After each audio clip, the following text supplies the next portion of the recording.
structural beliefs are important, listening to our inner chatter. What's next? Yes. Oh my goodness. Inner chatter. Hey, let's stop there for a second because how many times think about right now?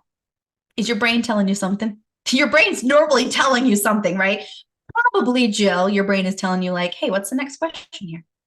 Like, it's always going. Our inner chatter is always going. And so when you can get a hold and get a grip and get control over the inner chatter and make the inner chatter productive and supportive of who you are meant to be and what you're meant to be and what you enjoy doing, and that allows you to enjoy every single day of your life, that is the key, because the inner chatter is always going to be there. It's so funny. So this book right here, and we're on Zoom and I'm just showing Jill. It's called The Surrender Experiment, and it's by Michael Oh, Singer, and he's a world class author. I mean, it's just unreal, his books. But he talks about the surrender of like, okay.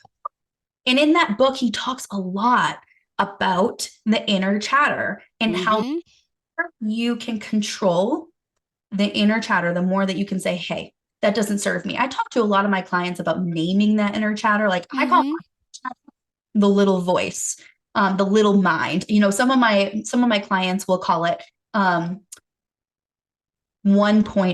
One of my clients calls it 1.0 because they are becoming 2.0. So immediately when they call it 1.0, they can talk back to it. So let's say, for example, your inner voice is being like, hey, Jill, you really have a 1 o'clock. You've got to get on. You got to get on this 1 o'clock. You got to get on this 1 o'clock. And you know, hey, there's 4 minutes left till 1 o'clock. You're constantly not going to be here in this moment. And so what happens, and what I teach my clients, when we can talk back to that inner voice saying, hey, I still have 4 minutes of this to enjoy, and I'm going to enjoy this. So thank you for that thought. Thank you for reminding me what's on my calendar, but I have a calendar for that, and I don't need you to remind me of that.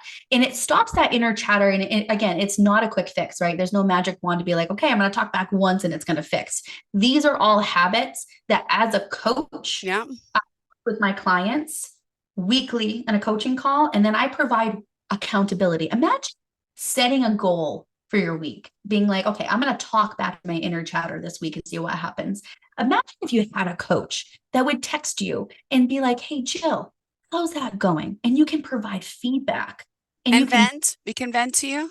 yeah, absolutely, 100%. And so my clients have access to me 24/7. I always respond, and I say this, I always respond within 12 hours, right? But I always respond usually within 12 minutes because I am that passionate about helping my clients. I want to see them succeed. And that's exactly what happens.